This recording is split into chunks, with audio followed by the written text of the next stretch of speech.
I'm Dewar here for the Sporting News to interview Anatoly Malykhin, the current one middleweight and light heavyweight champion, famous for being the first triple champ in MMA history when he also held the heavyweight title. So, Anatoly, what have you been up to since your last fight against Reug Reug? Анатолий, ну, вопрос тот же самый, что и в прошлый раз. Чем ты занимался с того времени, как, к сожалению, ты потерпел поражение от Рег Рега? А, Отдыхал, восстанавливался, пару ночей поплакал после своего поражения и приступил к ментальному восстановлению, потому что 5 лет я практически не отдыхал, 5 лет я тяжело тренировался и немножечко заигрался. И сейчас провожу время с семьей, расслабляюсь, решил пожить обычной жизнью обычного человека, но все равно зарядки делаю по утрам. И просто наслаждаюсь жизнью, наслаждаюсь моментом. Моему сыну скоро 5 лет. И я понимаю, что время очень быстро. Okay, so since that loss, well, I took some time off. I've been resting. I've been trying to kind of get better both physically and mentally. It was the first loss in my career, so I cried for a couple of nights and then I went back to business. For 5 years I've been training without any stop, so I haven't taken a break. So it was time to reflect and relax a little bit. So I've been spending time with my family. I tried to live like an ordinary person, not like an MMA champion. So, but I still train in the morning. My son is turning 5 this year, so I realized that time is flying really fast. So I need to make the most out of it. Yeah, absolutely. I mean, you mentioned it. That was your first loss ever as a pro. You said you dealt with some emotional struggles during that time. I mean, how have you trained? I mean, I know you've been training your body, obviously. How have you been training your mind to Мгм. be resilient and recover from your first ever defeat? Мгм. М. Но это было первое поражение в твоей карьере, и ты делился с людьми тем, что это довольно эмоционально ты пережил, хоть и недолго.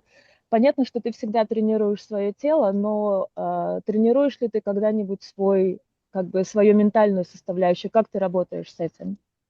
Ну, за это отвечает моя жена, моя ментальная составляющая полностью на моей второй половинке. И ментально я силен.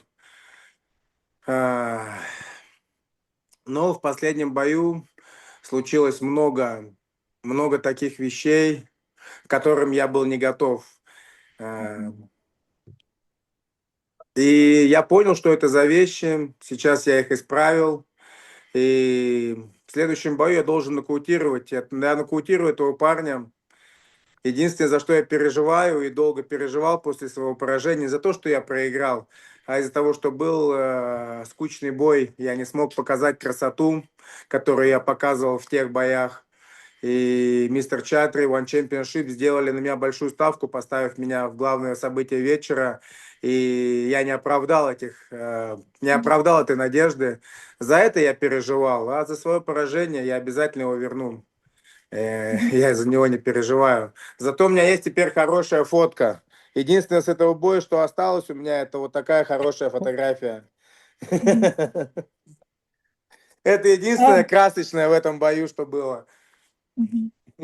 Well, as for mental strength and mental recovery, it's my wife basically who helps me with that. So whatever she tells me to do, like any exercises, reflections, that's what I do. So it was the first loss in my career, and I realize now that I wasn't 100% ready, not physically, but mentally as well. I know exactly what my mistakes were. I've worked on them, and I'm ready to come back.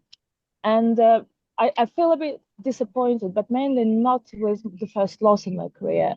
I'm mainly disappointed that I wasn't able to show a good fight because Mr. Chartry put me into the main event. The promotion put lots of trust and hopes into me, and I feel that I've really showed the dullest fight of my entire career, and it's been a long and illustrious career. So I have no doubt that I'm strong enough mentally now to come back and show a good fight. That is certain. Awesome. It sounds like you're a good husband listening to your wife. Um, Oh, and the photo that he said that the most sort of the fight he says I think it was dull. but the only bright moment of the whole fight was the photo that Yeah. he just showed to you. So Yeah. that's the photo that keeps him going.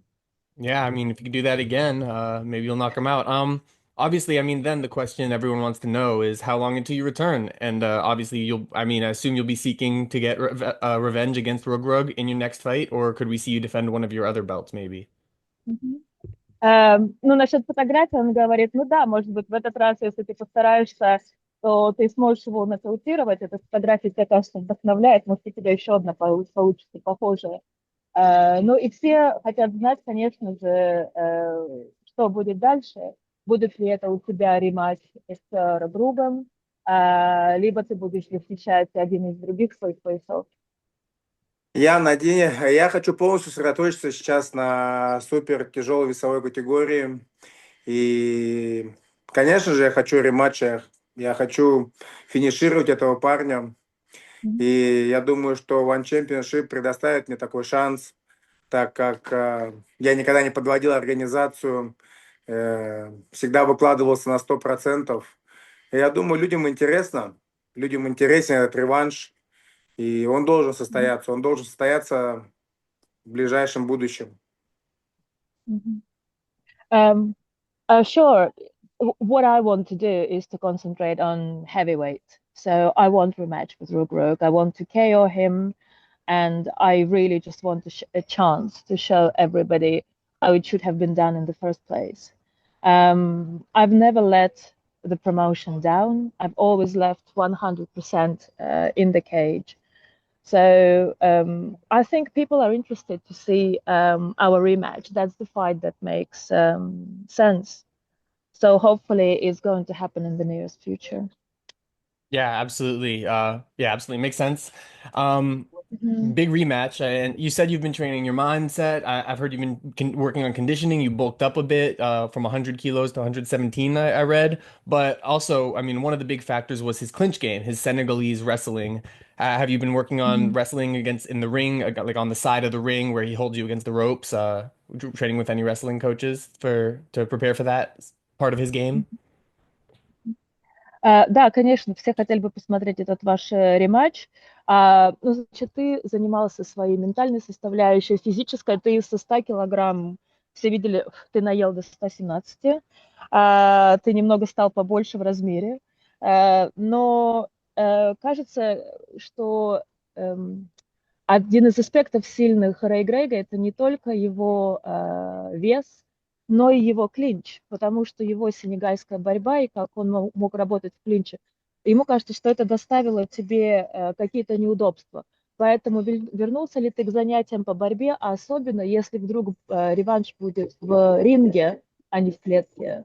Реванш, Смотрел наоборот, ли... должен быть в клетке, а не в ринге. Реванш будет, я понял вопрос. Ну, Реванш будет. тренировался ли ты специально еще под борьбу, если ты будешь работать в ринге? Да, я не уступил ему в борьбе. Я хочу начать с этого, что Мгм. только в начале, когда я был заряжен, я пропустил один проход, и, в принципе, больше он ни разу не перевел меня. Мы стояли в Мгм. клинче, в котором он был всегда спиной к сетке. Он не борол меня, это был обоюдный клинч, в который, в принципе, всегда я атаковал, просто мне не хватало силы перевести его. Потому что когда я согнал вес, я очень мало уделил времени именно тяжелым упражнениям с тяжелым железом, и мои ноги были Мгм. очень слабые, ноги и спина были очень слабые. В бою я вешал всего лишь, что там, может быть, 105-106 килограмм, хотя обычно в тяжелом весе я выходил 112 килограмм. И я думаю, что вот этой мощи именно мне немножечко не хватило. Мгм. А так, моей борьбе, он ничем не удивил меня в борьбе. Моей борьбы Мгм. мне достаточно. Просто я немножечко поленился к этому бою. Именно в качке, потому что я был уже уставший. Мгм. Наверное, Okay. вот так. I don't really think that my wrestling was really any worse than his. If you remember the fight, I missed only one takedown at the very beginning of the fight, and that's it. After that, he couldn't take me down for the for whole 5 rounds.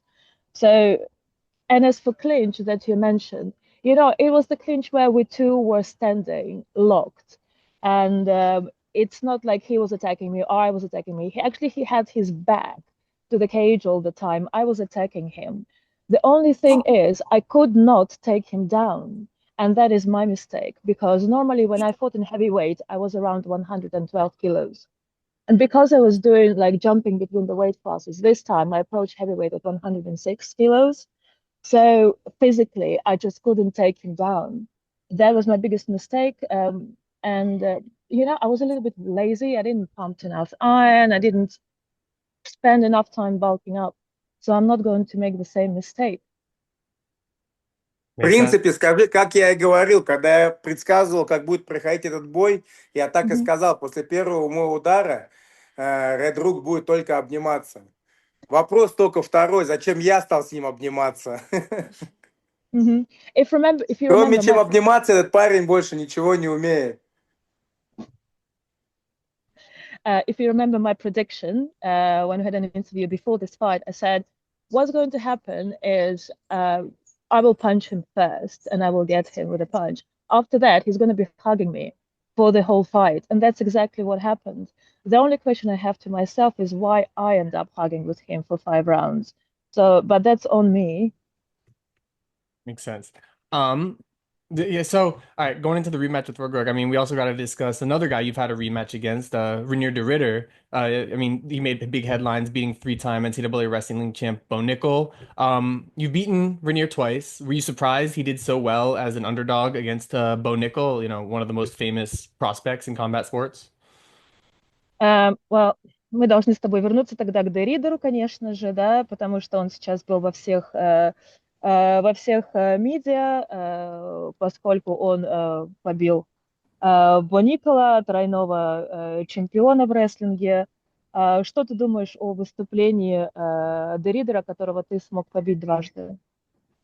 Деридер – это один из самых больших вызовов в моей жизни. И этот парень очень смелый, этот парень всегда идет вперед. У этого парня очень крепкая борьба. Этот парень проходил большие сражения. Он смог завоевать 2 пояса лучшей лиги мира, One Championship. Он бился с лучшими бойцами.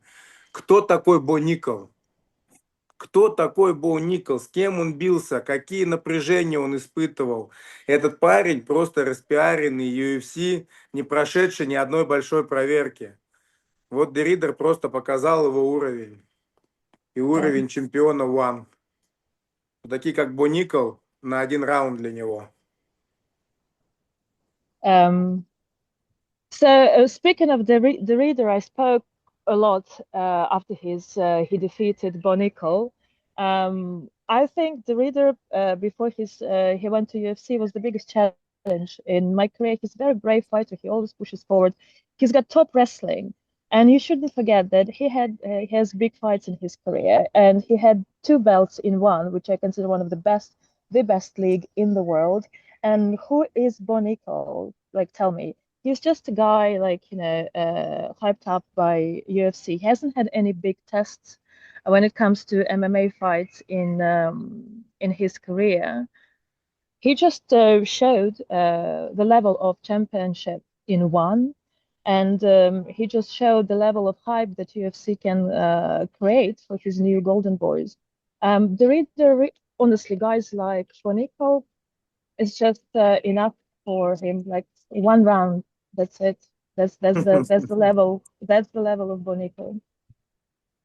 Um, yeah, I mean, Бо and Никол, скажи, после первого раунда Бо Никол уже искал, где дверь в этой клетке открывается, чтобы выскочить побыстрее домой с нее. Uh, okay, after the first round, I think Bonico was looking for a door. He was looking how to get out of the cage, and he was looking for a way home.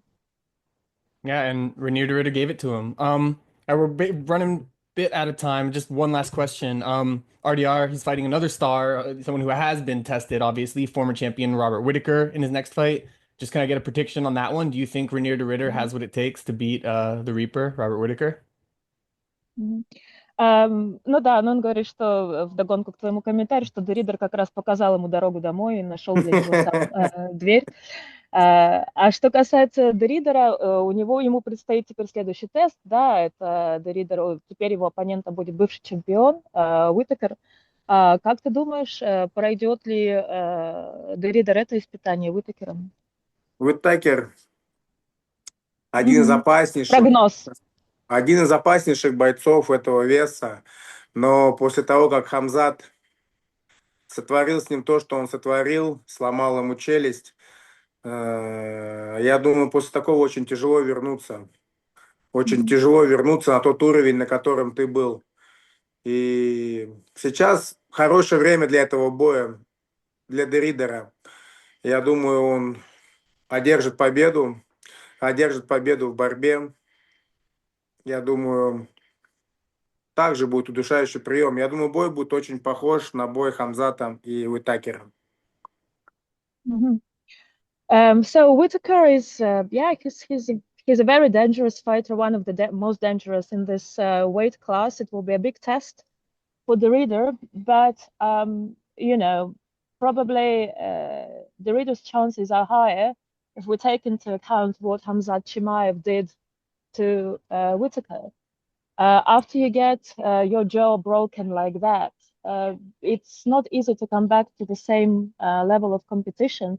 It's not easy to come back both mentally and physically. So it will be an interesting test. Yeah, it's good time for this fight. It's a good time for the reader to fight Whitaker. And if I were to make a prediction, I think it's going to be the fight is going to look quite similar to Hamzat Chimaev versus Whitaker. Probably the reader will win, most likely by submission by using his grappling. Okay, awesome. Well, good luck in your own fight against Reug Reug, whenever Thank that you. may be, Thank and you. thank you so much for your time. Thank you. Пока. Mhm. Thank you.